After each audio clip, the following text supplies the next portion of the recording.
ইরাকে এক নাস্তিকের জন্ম হয়েছিল, মাজুসি নাস্তিক মুলহিদ। সে বলে বেড়াচ্ছিল আমি স্রষ্টায় বিশ্বাস করি না, কারণ স্রষ্টা দেখা যায় না। ইরাকের লোকেরা বলল আমাদের একজন ইমাম আছে, নাম নু'মান ইবনে সাবিত। কি নাম? নু'মান ইবনে সাবিত, যাকে আমরা ইমাম আল আযম আবু হানিফা বলেছি। সবাই বলল তুমি যে স্রষ্টারে খুঁজে পাও না, আমাদের ইমাম তোমারে স্রষ্টা দেখায়। সুবহানাল্লাহ বলেন। সে বলল ঠিক আছে, তাহলে তোমাদের ইমামরা আসতে বলো। কবে? সামনের জুমাবারে ঠিক ভর দুপুর 2টার দিকে জুমার নামাজের পরে আমিও আসবো, তোমার ইমামও আসবে, ডিবেট হবে। দেখি আমি স্রষ্টার বিপক্ষে আর তোমাদের ইমাম স্রষ্টার পক্ষে, দেখি কে জিতে যায়। এই ডিবেট দেখার জন্য হাজার হাজার মানুষ এসেছে ইরাকের কুফা নগরীতে, হাজার হাজার মানুষ এসেছে। ওই নাস্তিকও এসেছে যে আল্লাহকে বিশ্বাস করেন, স্রষ্টাকে বিশ্বাস করেন, সবাই এসেছে। আসে নাই শুধু ইমাম আবু হানিফা। নাস্তিক কয় তগো ইমাম ডরাইছে। কি বলে? তোদের ইমাম ভয় পেয়েছে। উনি এসেছেন 1.5-2 ঘন্টা দেরি করে। 1.5 ঘন্টা দেরি করে যখন উনি আসলেন, নাস্তিক বলে আপনার সাথে কোনো কথা নাই, আপনার তো সময়ের জ্ঞানী নাই, আপনার সাথে কিসের আলাপ? ইমাম আবু হানিফা বললেন আইন্দি ওজর, আমার ওজর আছে। কি ওজর? তিনি বললেন আমি যখন ঘর থেকে বেরোই আমার বাড়ির সামনে বিশাল এক নদী পড়ে যায়, আর এই নদী পেরোতে আমার নৌকা ব্যবহার করতে হয়। আজকে এসে দেখি নৌকাও নাই, মাঝিও নাই, কিচ্ছু না। কিভাবে পার হবো? হঠাৎ দেখলাম নদীর পাশে বিশাল বড় গাছ, গাছটা হঠাৎ এমনি এমনি 2 টুকরা হয়ে গেল। গাছ থেকে বিশাল কাঠের তক্তা বের হয়ে গেল, তক্তাগুলো অটোমেটিক্যালি জোড়া লেগে নৌকা হয়ে গেল। এই নৌকা মাঝি ছাড়া সা করে আমার সামনে চলে এলো। আমি নৌকায় বিসমিল্লাহ বলে বসে পড়লাম। হঠাৎ নৌকা আমারে টান দিয়ে ওপারে নিয়ে, তারপর আমি আপনার এই ময়দানে ছুটে এসেছি। এই যে গাছ কাটা, তক্তা হওয়া, নৌকা হওয়া, মাটি ছাড়া চলা, এই প্রসেসিং করতে আমার 2 ঘন্টার সময় লেগেছে। I am extremely sorry for that. আমি দুঃখিত। নাস্তিক নেতা বলে তোকে ইমাম গাঞ্জা খাইছে। ঠিক আছে, তোদের ইমাম মজনুন জুন্না আলাই, মাথার তার সিরার নিয়ে যা। ইমাম আবু হানিফা বললেন ময়দানে আমারে গালি দিলেন কেন? পাগল বললেন কেন? তার সিরা বলে ডাকলেন কেন? মজনুন শব্দ ব্যবহার করলেন কেন? মার্জিত ভাষা ব্যবহার করতে শিখেন। নাস্তিক বলে কেমন কথা আপনি বলেন? শিক্ষিত মানুষ, দার্শনিক মানুষ, জ্ঞানী মানুষ, ইমাম মানুষ, কোন মানুষ ছাড়া, করাত ছাড়া বিশাল বড় বড় গাছ কাটা যায় নাকি? মিস্ত্রি ছাড়া তক্তা বানানো যায় নাকি? মিস্ত্রি ছাড়া তক্তা জোড়া লাগিয়ে এমনি এমনি নৌকা হয় নাকি? মাছি ছাড়া পানিতে নৌকা চলে নাকি? ইমাম আবু হানিফা বললেন now you're on the right track. এই তো লাইনে আসছেন, এই লাইনে আনার জন্য তো এত গল্প, লাইনে আনার জন্যই তো এত স্টোরি আমি মেক করলাম। আপনার কথা থেকেই যদি ধরি, করাত ছাড়া গাছ কাটা যায় না, এমনি এমনি তক্তা হয় না, এমনি এমনি নৌকা হয় না, মাঝি ছাড়া নৌকা এমনি এমনি চলে না, তাহলে আকাশ কেমন করে এমনি এমনি হলো? জমিন কেমন করে এমনি এমনি হলো? দ্বীপ প্রহরের জলজলে সূর্যটা কেমন করে কিরণ দিল এমনি এমনি? আল্লাহু আকবার! কেমন করে নবমণ্ডল সৃষ্টি হলো? কেমন করে দিন শেষে রাত্রি আসে, রাত্রি শেষে দিন আসে? ওইটা যদি এমনি এমনি না হয়, মহাবিশ্বের এই সুন্দর বসুন্ধরার সব কিছু কেমন করে এমনি এমনি হয়? নাস্তিক কয় হায় হায়, আসলে তো আমি একটা লুকা পাঠা, আসলেই তো আমি হাদারাম, এইভাবে তো ভেবে দেখি নাই। আসলে তো এগুলো এমনি এমনি হয় না। Someone is controlling everything in the world. একটা মহা শক্তিধর মহা এমডি আছে, এমডি ম্যানেজিং ডাইরেক্টর, মহা ব্যবস্থাপক, সব ব্যবস্থাপকদের বড় ব্যবস্থাপক। চিৎকার করে বলেন তিনি কে? বিশাল এক ব্যবস্থাপক আছে, তিনি সব কন্ট্রোল করছেন। এতদিন পর্যন্ত আমি বুঝতে পারি নাই, আমারে মাফ করিয়ে দেন আর পড়িয়ে দেন লা ইলাহা ইল্লাল্লাহু মুহাম্মাদুর রাসূলুল্লাহ সাল্লাল্লাহু আলাইহি সাইয়েদনা ইমাম আবু হানিফার হাতে হাত রেখে শাহাদা বাক্য পাঠ করেছে। সুবহানাল্লাহ পড়ে। ঝিনুকের ভেতর লুকিয়ে থাকে যেমন মতি, ঝিনুকের ভেতর লুকিয়ে থাকে যেমন মতি, কালমা শাহাদাতে আছে আল্লাহর জ্যোতি, কালমা শাহাদাতে আছে আল্লাহর জ্যোতি। সুবহানাল্লাহ। এই জ্যোতি যার হৃদয়ে একবার টাচ করে তার জন্য জান্নাতকে খুলে দেয় কে? এজন্য এই সূরা পড়লে নাস্তিকরা নাস্তিক থাকবে না। নাস্তিকদের জন্য এখানে আল্লাহ মেডিসিন দিয়েছেন, কিছু ডোজ দিয়েছেন। আলহামদুলিল্লাহ পড়ে। এই সূরা থেকে আমরা কিছু সময় কথা শুনতে রাজি আছেন তো? সূরার নাম চিল্লায় বলেন কিনা? মুল্ক। মুল্ক মানে কি? মুল্ক মানে রাজত্ব। মুলক মানে ক্ষমতা, মুলক মানে পাওয়ার, মুলক মানে কিংডম, মুলক মানে সভরেনিটি। সুবহানাল্লাহ পড়ে।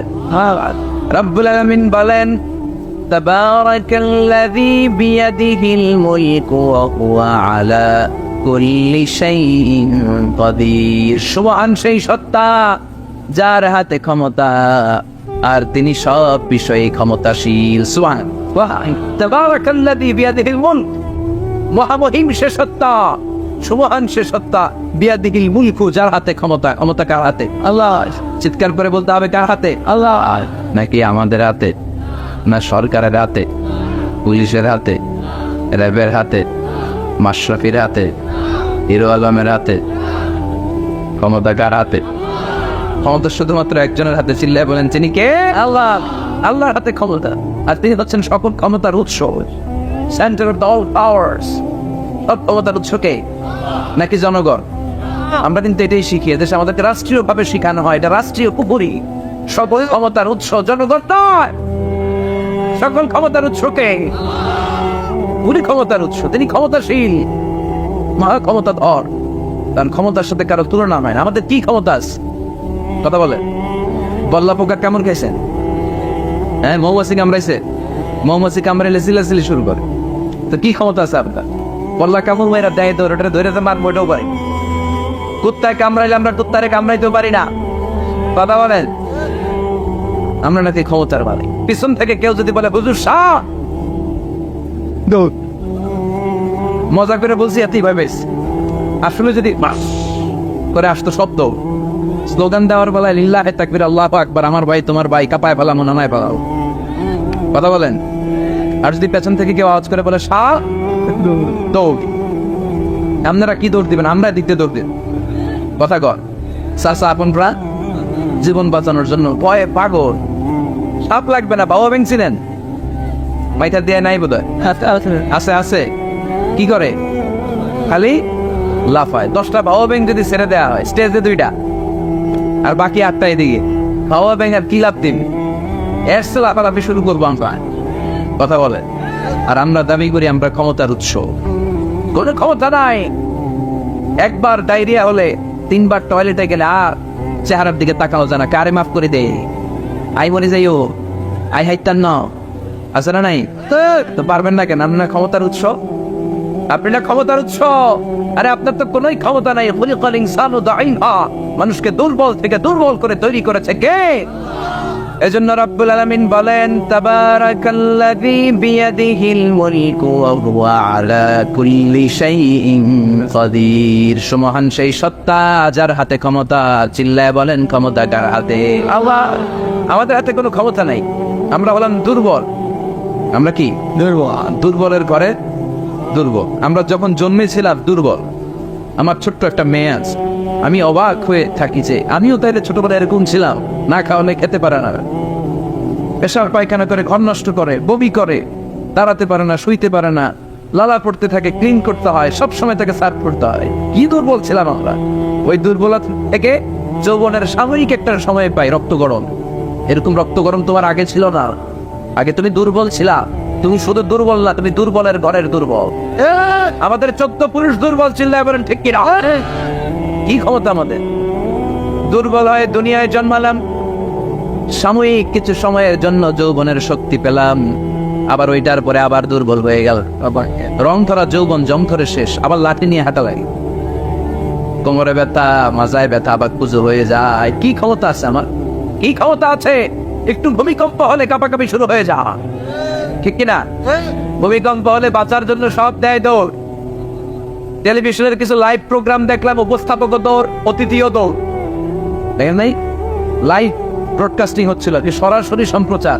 যখন দেখা যাচ্ছে চেয়ার কাঁপতেছে, উপস্থাপক দৌড়, আর মেহমানরা বসে আছে মাইক নিয়ে। কিছুক্ষণ পরে আরো কাঁপাকাঁপি বেড়ে গেল, মেহমানও দৌড়। কথা কর। 20 তলা 30 তলা দামি দামি বিল্ডিং গুলোর ফ্ল্যাটের ভেতরে যারা থাকে, তুফান শুরু হলে দেয় দৌড়। কথা কন। ভাড়াটিয়ারা দৌড়ায়, বাড়িওয়ালারা দৌড়ায় না।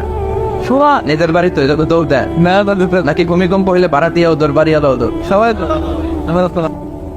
পুলিশের প্রধানও দৌড় দেয়, বাস্তবে তো। র্যাবের প্রধানও দৌড় দেয়, প্রেসিডেন্টও দৌড় দেয়, শুধু প্রধানমন্ত্রী দৌড় দেয় না, দেয়। আমি কই নাই, কিন্তু আপনারা কইছেন। দোষ আপনাদের, আমার কোনো দোষ নাই। আমি প্রধানমন্ত্রীর কিছু বলি নাই। চাচা আপন প্রাণ বাঁচা। রাতে ভূমিকম্প হলে দৌড় দিতে হয়, চিল্লায় বলেন ঠিক কিনা? 2004 সালে বরিশালে প্রথমে গেলাম বাসে, ফিরে আসতেছি লঞ্চে।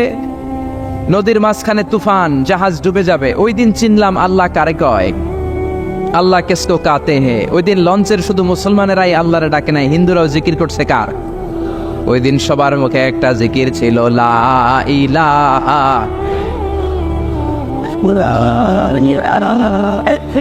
লা ইলাহা ইল্লাল্লাহু মুহাম্মাদুর রাসূলুল্লাহ। লঞ্চের সবাই সেদিন চিৎকার দিয়ে বলছে বাঁচাও। আমি বললাম কে বাঁচাবে? কই হুজুর আপনি বাঁচাবেন। তো তাহলে আমারে বাঁচাইবো কে? কই হুজুর আপনারে বাঁচাইবো আল্লাহ। আসলে বিপদে পড়লে বোঝা যায় আমাদের কোনো ক্ষমতা নাই, ক্ষমতার মালিক হচ্ছেন একজন, তিনি কে? এজন্য রব্বুল আলামিন বলেন, কুলিল্লাহুম্মা মালিকাল মুলকি তুতিল মুলকা মান তাশাউ ওয়া তানজিউল মুলকা মিম্মান তাশা ওয়া তুইজ্জু মান তাশাউ ওয়া তুযিল্লু মান তাশাউ বিয়াদিকাল খায়র ইন্নাকা আলা কুল্লি শাইইন কাদির। ও আল্লাহ, আপনি ক্ষমতার মালিক। ক্ষমতার মালিক কে?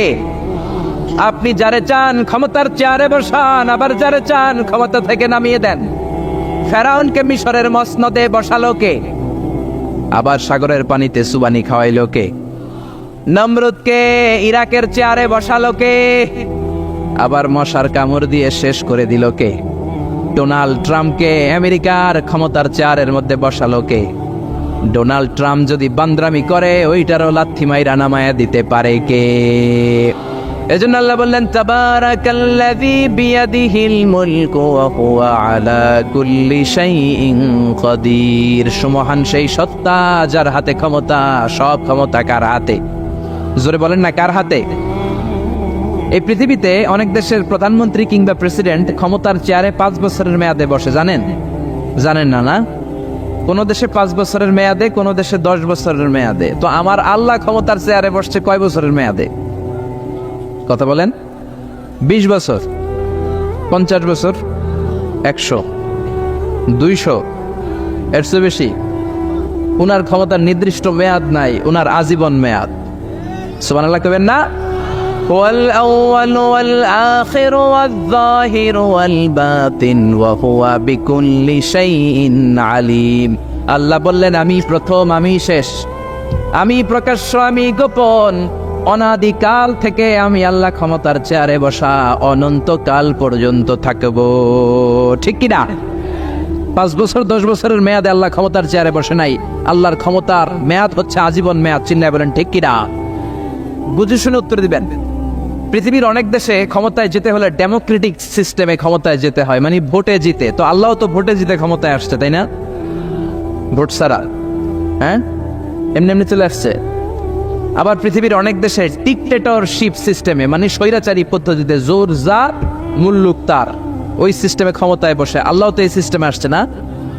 আচ্ছা, আবার অনেক দেশে আছে মোনার্কি সিস্টেম, রাজতন্ত্র, বাবা রাজা, তার ছেলেও রাজা। তো আল্লাহর বাবা ছিল রাজা, এই জন্য আল্লাহও রাজা। বিষয়টা কেমন? আল্লাহ বললেন, খবরদার, আমার ক্ষমতার সাথে তোদের ক্ষমতা মিলাবি না। قل هو الله أحد الله الصمد لم يلد ولم يولد ولم يكن له كفوا أحد لم يلد ولم يولد। আমি কাউরে জন্ম দেই নাই, আবার আমি কারো কাছ থেকে জন্ম নেই নাই, উত্তরাধিকার সূত্রে কারো কাছ থেকে ক্ষমতা পাই নাই। বিশ্বের শুরুতে, মহাবিশ্বের শুরু থেকে যে ক্ষমতার চেয়ারে আমি আল্লাহ বসে আছি, আমি আল্লাহ এই ক্ষমতার চেয়ারে শেষ পর্যন্ত থাকবো। চিল্লায় বলেন ঠিক কিনা? আমাদের ক্ষমতার সাথে ওনার ক্ষমতার কোনো মিল নাই। আবার পৃথিবীর অনেক দেশে দেখবেন ক্ষমতায় যেতে হলে কোয়ালিশন করা লাগে। বাংলাদেশে এটা বলে জোট করা লাগে। কি করা লাগে? জোটের রাজনীতি বাংলাদেশে আছে না নাই? কথা বলেন। কথা কয় না, মনে কিছু বুঝেই না। জোটের রাজনীতি আছে না নাই? জোট যার বেশি ক্ষমতা তার বেশি, ঠিক কিনা? প্রথমে শুরু হইল 4 দলীয় জোট, তারপর 14 দলীয়, তারপর 18 দলীয়, এরপর 20 দলীয়, এরপর মহাজোট, এবার হবে মহাজোট। তো আল্লাহ তো জোট করে ক্ষমতায় আসছে। আল্লাহর জোট করা লাগছে, কোয়ালিশন করা লাগছে। আল্লাহ বললেন খবরদার, ওয়ালাম ইয়াকুল্লাহু শারীকুম ফিল মুলকি ওয়া কাব্বিরহু তাকবীরা। আমার ক্ষমতায় কোনো অংশীদার দল নাই, আমার ক্ষমতার মধ্যে কোনো শরীক দল নাই, আমার কোনো জোট নাই, আমার কোনো কোয়ালিশন নাই। আমি একাই ক্ষমতার মালিক, আমার ক্ষমতায় ভাগ বসানোর মতো কেউ নাই। জোরে কোন ঠিক কিনা? আবার দেখবেন পৃথিবীর অনেক দেশে আন্দোলনের মাধ্যমে ক্ষমতার চেয়ার থেকে নামানো যায়। যিনি প্রেসিডেন্ট, একটা আন্দোলন করলে ক্ষমতা থেকে নামানো যায়, এরকম আছে না নাই? গণ অভ্যুত্থান করতে পারলে, আন্দোলন করতে পারলে ক্ষমতা থেকে নেমে যায়। আমি যখন মিশরে পড়াশোনা করি, মিশরের প্রেসিডেন্ট ছিল হোসনি মুবারক। মিশরে একটা আন্দোলন হলো, ওই আন্দোলনের ঠেলায় হোসনি মুবারক ক্ষমতা ছেড়ে দিতে বাধ্য হলো। তো আমরাও যদি পৃথিবীর সবাই মিলে আল্লাহর বিরুদ্ধে আন্দোলন করি, আল্লাহ ক্ষমতা ছেড়ে দিতে বাধ্য। বুঝে শুনে উত্তর দিয়েন। পৃথিবীর সবাই মিলে চাইলেও আল্লাহ ক্ষমতা থেকে নামবে না। আচ্ছা, যত জিন আছে মহাবিশ্বে, সব জিনারা যদি বলে আমরাও একাত্মতা ঘোষণা করলাম, আমরাও আল্লাহরে মানি না, মানুষ জিন ভাই ভাই, আল্লাহর আর রক্ষা নাই, তাইলে তো আল্লাহ ক্ষমতা ছেড়ে দিবে, তাই না? ছেড়ে দিবে। আবার ফেরেশতারাও যদি বলে আমরাও মানি না, মানুষ জিন ফেরেশতা, 3 দলীয় জোট। কয় দলীয়? কথা বলেন। মানুষ জিন ফেরেশতা 3 দলীয় জোট করে যদি আল্লাহর ব্যাপারে বিদ্রোহ করি, তাহলে আল্লাহর ক্ষমতা শেষ নাকি? আল্লাহর ক্ষমতা শেষ? আল্লাহ বললেন ওয়া আন্নাকুম গায়রু মুজিজিল্লাহ।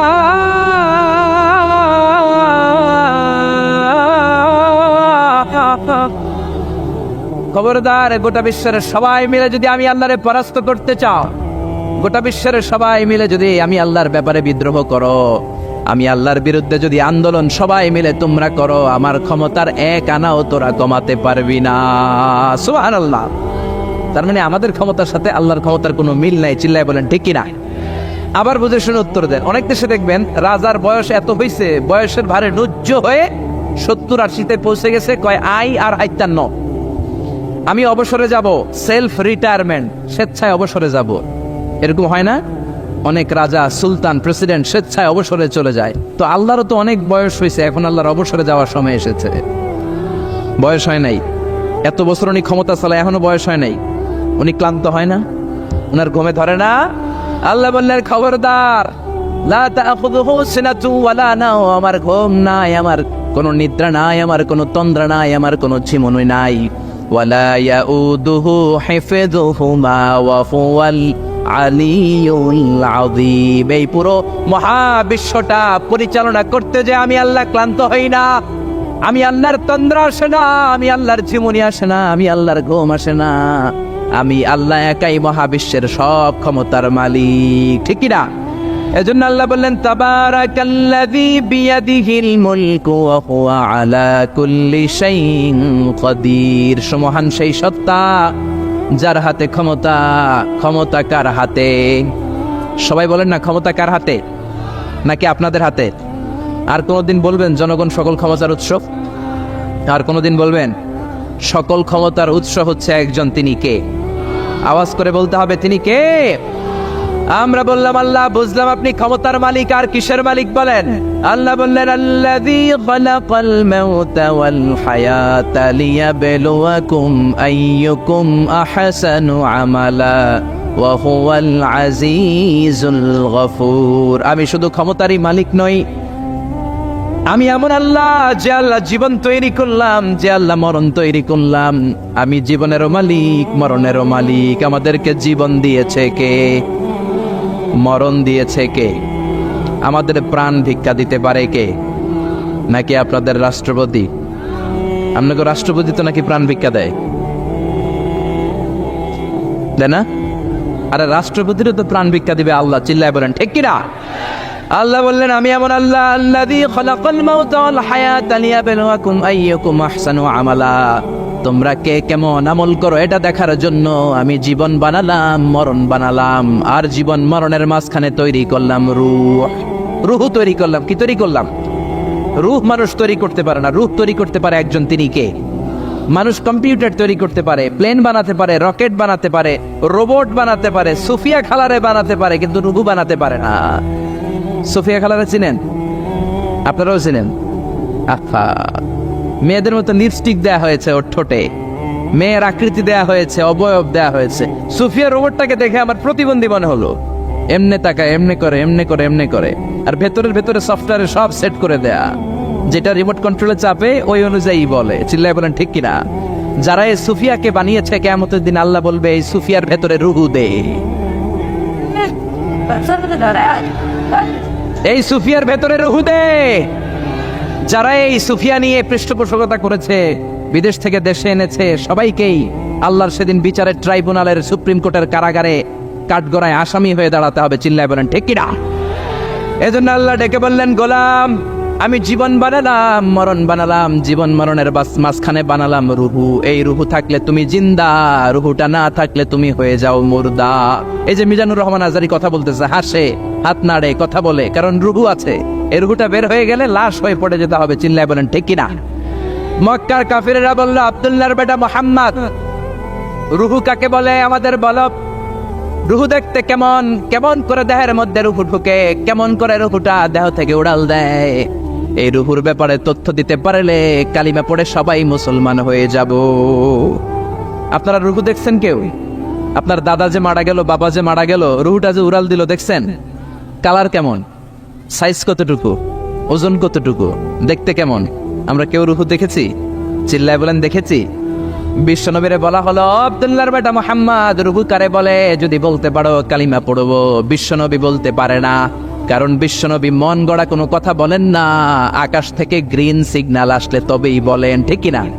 বিশ্বনবী আল্লাহ তাআলার পক্ষ থেকে গ্রিন সিগন্যাল পাওয়ার জন্য উপরে তাকিয়ে রইলেন। আয়াত নাজিল হয়ে গেল, ইয়াসআলুনাকা আনির রূহি কুলির রূহু মিন আমরি রাব্বি ওয়া মা উতীতুম মিনাল ইলমি ইল্লা কালিলা।